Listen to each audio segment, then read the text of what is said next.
college football matchups. What the committee gave us last night, this is obviously not what's going to occur, but we like to talk about the possibilities, the ideas of what they've put together.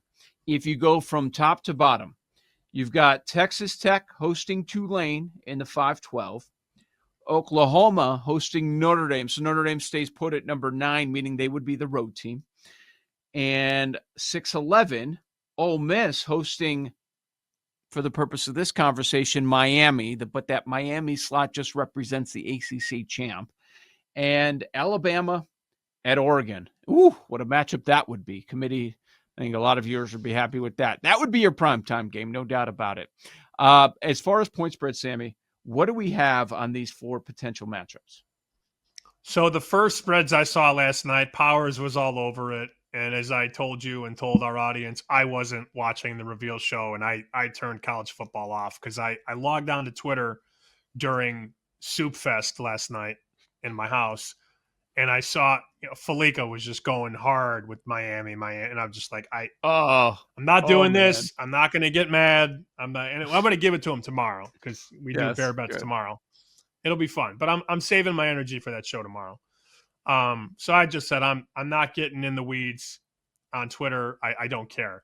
Powers had these spreads up earlier, and then I put my numbers up this morning in our rundown. Very similar as one would expect. So Brad's got Texas Tech Tulane at 23.5, which is what we all want. We all want to watch a 24-point spread.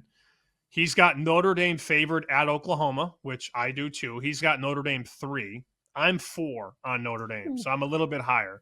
And I've been higher on Notre Dame. So, yeah, if the game is at Oklahoma, Notre Dame is still – Brad says 3, I got 4. We have basically the same number on Ole Miss Miami. He's got Ole Miss -2 at home against Miami. I've got 1.5. And then we have the exact same number on Oregon and Bama. Oregon -6 at home against Alabama.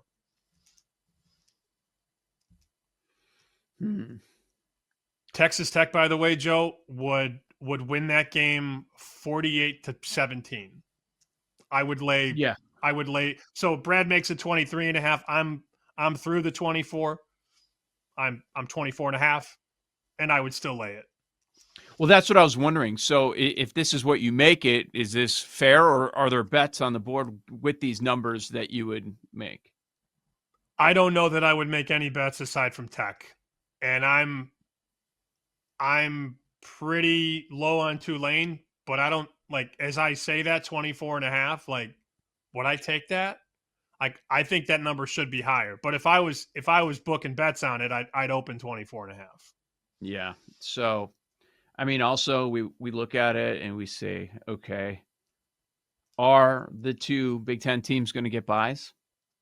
Are the 2 SEC teams going to get buys? I would think there's going to be a change. If Tech wins out, Tech's probably getting a bye, right? Because 1 or 2 of these teams are going to be losing moving forward. So I think that angle's fascinating.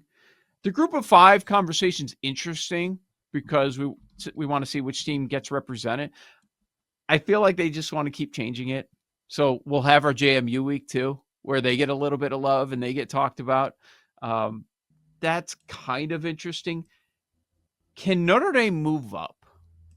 Can they move up from 9 with their 2 weaker opponents that they have left? No conference game. They're kind of just sitting there. They're stuck. They've been there a couple of weeks now. Can Notre Dame host a playoff game like they did last year against Indiana? I don't think so, but I also wouldn't move them down. I saw a clip this morning. Greg McElroy was like, "Oh, well, the resume's only going to get worse." I'm like, "How?" If you win, it doesn't get worse. There's so much discourse in this space, and I like Greg McElroy too. But if they beat their next 2 opponents by 30 points apiece, how does their resume get worse? Yeah, that doesn't even make sense. People are just saying things now. And here's Miami moved up 2 spots after whooping NC State, right? Yes. Okay. So right now, Notre Dame is the 9 seed and Miami's the 11. If they both win out, how does Miami leap Notre Dame? How? They don't. Right. So in the But you're in the going to hear actual this. rankings, You're going to they're hear this 13. Miami. Who's that? Yeah, Miami. In And the Notre Dame's what? rankings, 9. Okay. So they're 5 spots back.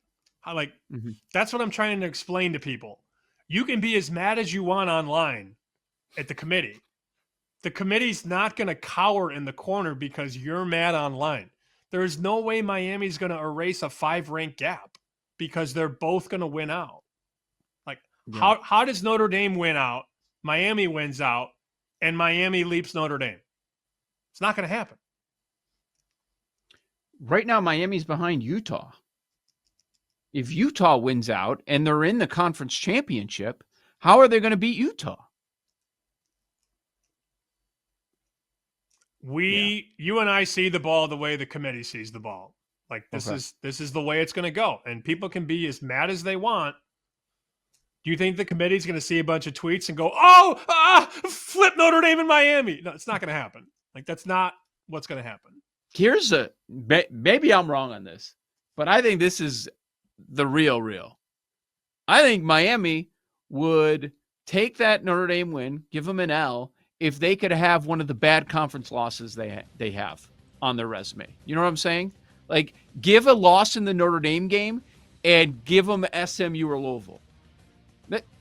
Now you're probably in the championship game. Now you could be the ACC champ, but how it stands right now, they put themselves in a spot where they can't be the ACC champion outside of a number of things happening, which are unlikely to occur.